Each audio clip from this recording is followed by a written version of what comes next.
2028ರಲ್ಲೂ ಮುಖ್ಯಮಂತ್ರಿ ಆಗಲು 2026ರಲ್ಲೇ ಆಪರೇಷನ್ ಭರ್ಜರಿ ಸರ್ಜರಿಗೆ ಮುಂದಾಗುವ ಎಲ್ಲ ಲಕ್ಷಣಗಳು ಕಾಣ್ತಾ ಇದ್ದಾವೆ. ಹಾಗಾದ್ರೆ what is the matter? This is the matter, this is the news.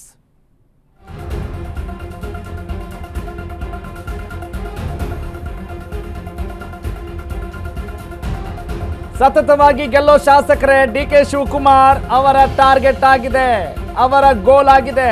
2013ರಿಂದ ಸೋಲೆ ಕಾಣದ ಶಾಸಕರು ಕಾಂಗ್ರೆಸ್ಗೆ ಬರಲು ಬಲೆ ಹಾಕ್ತಾ ಇದ್ದಾರೆ, ಬೆಲೆ ತರ್ತಾ ಇದ್ದಾರೆ.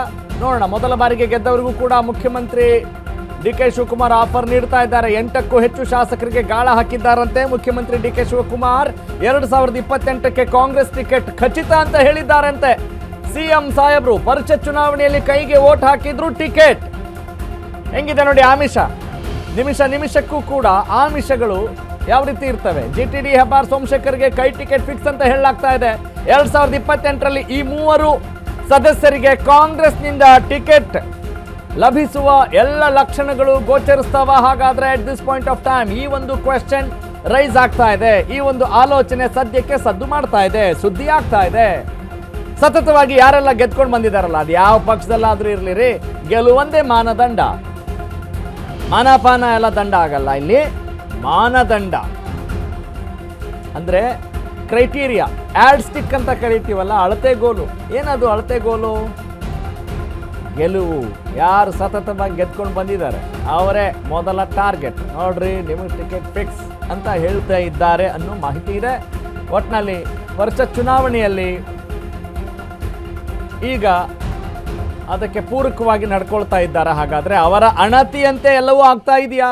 ಡಿ.ಕೆ. ಶಿವಕುಮಾರ್ ಅವರ ಅಣತಿಯಂತೆ ಅವರು ಯಾರನ್ನೆಲ್ಲ ವಿಶ್ವಾಸಕ್ಕೆ ತೆಗೆದುಕೊಂಡು ಮಾತನಾಡಿದ್ದಾರೆ ಅಂತ ಹೇಳಲಾಗ್ತಾ ಇದೆ, ಅವರು ಅದೇ ರೀತಿ ಕೆಲಸ ಮಾಡಿದ್ದಾರೆ ಅನ್ನೋದು ಸದ್ಯದ ಸುದ್ದಿ. ಇದು ನೇರವಾಗಿ ಹಿಂಗಿಂಗೆ ಬಂದು ಆನ್ ದ ರೆಕಾರ್ಡ್ ಹೇಳೋಕ್ಕಾಗಲ್ಲ. ಆದರೆ this is the scenario, this is the platform, this is under current ಅಂತ ಹೇಳ್ತೀವಲ್ಲ, ಹಾಗಿದೆ. ಓಕೆ, ಯಾರಿಗೆಲ್ಲ ಡಿ.ಕೆ. ಶಿವಕುಮಾರ್ ಗಾಳ ಹಾಕಿದ್ದಾರೆ? ಹಾಗಾದ್ರೆ ಮೇಲ್ನೋಟಕ್ಕೆ ನೀವು ಈಸಿಯಾಗಿ ಗೆಸ್ ಮಾಡ್ಬೋದು.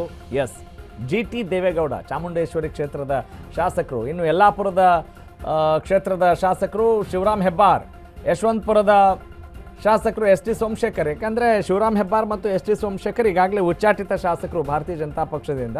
ಜಿ.ಟಿ. ದೇವೇಗೌಡರು ನೇರವಾಗಿ ಮಾತನಾಡ್ತಾ ಇದ್ದಾರೆ. ಅವರು ಯಾರ ಜೊತೆ ಚೆನ್ನಾಗಿಲ್ಲ ಅನ್ನೋದು ಕೂಡ ಜಾಹೀರಾಗ್ತಾ ಇದೆ. ಪಕ್ಷದ ಜೊತೆ ಯಾವ ರೀತಿ ಸಂಘರ್ಷ ಇದೆ ಅನ್ನೋದನ್ನು ಕೂಡ ನೀವು ನೋಡ್ತಾ ಇರ್ತೀರಿ.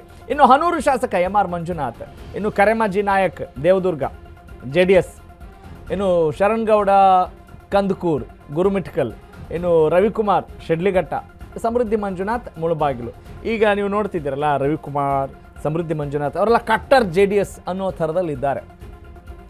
ನಮ್ಮ ಪಕ್ಷ ದೇವೇಗೌಡರು ನಾವು ಬಿಟ್ಕೊಡಂಗಿಲ್ಲ ರೀ ಅನ್ನುವ ಥರದಲ್ಲಿ ಸದ್ಯಕ್ಕಿದೆ. ಏನು ಹೇಳಿ, ಕೋಟ್ ದ ವರ್ಡ್, ಸದ್ಯಕ್ಕೆ, at this point of time, ಈ ಕ್ಷಣಕ್ಕೆ, ಇವತ್ತಿನವರೆಗೂ ಅಷ್ಟೇ ಹೇಳೋಕ್ಕಾಗೋದು. ಮುಂದೆ ಏನು ಬೇಕಾದರೂ ಆಗ್ಬೋದು. ಯಾಕಂತ ಹೇಳಿದ್ರೆ ಮುಂಚೆಯಿಂದನೂ ಕೂಡ ಇಲ್ಲಿ ಗಾಳ ಹಾಕೋ ಕೆಲಸ ನಡೀತಾನೆ ಇರುತ್ತೆ. ಗಾಳ ಹಾಕೋದ್ರೆ ಎರೆಹುಳು ಹಾಕಬೇಕಲ್ಲ, ಎರೆಹುಳುವೇ ಆಮಿಷ. ಇಲ್ಲಿ ಆಮಿಷಗಳನ್ನು ಒಡ್ಡಿ ದೊಡ್ಡ ಮೀನನ್ನು ತೆಗಿತಾರೋ, ತಿಮಿಂಗಲನ್ನ ತೆಗಿತಾರೋ, ಅಥವಾ ಇನ್ನೇನಾಗುತ್ತೋ ಗೊತ್ತಿಲ್ಲ. ಅದೆಲ್ಲ ಗಾಳ ಹಾಕಿದರೆ ಕೆಲಸ ಮಾಡಬಾರ್ದು ಅಂತ ಡಿಸೈಡ್ ಮಾಡೋದು ಯಾರು ಗೊತ್ತೇನೋ? ಇವರೇನೋ ಗಾಳ ಹಾಕ್ತಾರೆ, ಕಾಳು ಹಾಕ್ಬೋದು, ಆದರೆ ಅದು ಡಿಸೈಡ್ ಆಗೋದು ಯಾರಿಂದ? ನಿಮ್ಮಿಂದ. You are the power, this is the power. ಹಿಂಗಾಗಿ ಯೋಚನೆ ಮಾಡಿ, ಯಾರಿಗೆ ಯಾವ ಪಕ್ಷದಿಂದ ಗಾಳ ಹಾಕ್ತಾರೋ ಬಿಡ್ತಾರೋ, ಇಂಥದ್ದೆಲ್ಲ ಯಾಕೆ ತೋರಿಸ್ತಾ ಇದ್ದೀವಿ? ಎಲ್ಲವೂ ನಿಮಗೆ ಬಟಾ ಬಯಲಾಗೋ ಹಾಗೆ ಆದಷ್ಟು ಹೇಳ್ತಾ ಇರ್ತೀವಿ, ಪ್ರೆಸೆಂಟ್ ಮಾಡ್ತಾ ಇರ್ತೀವಿ. ಯಾಕಂತ ಹೇಳಿದರೆ ಒಂದು ಕ್ಲಾರಿಟಿ ಇರಲಿ. ಮುಂದಿನ ಜನ್ರೇಷನ್ ಚೆನ್ನಾಗಿರಬೇಕು ಅಂತ ಹೇಳಿದರೆ, ಪೀಳಿಗೆ ಚೆನ್ನಾಗಿರಬೇಕು ಅಂತ ಹೇಳಿದರೆ ಒಂದಿಷ್ಟು ಸ್ಪಷ್ಟತೆ ಇರಬೇಕು ಅಲ್ವಾ?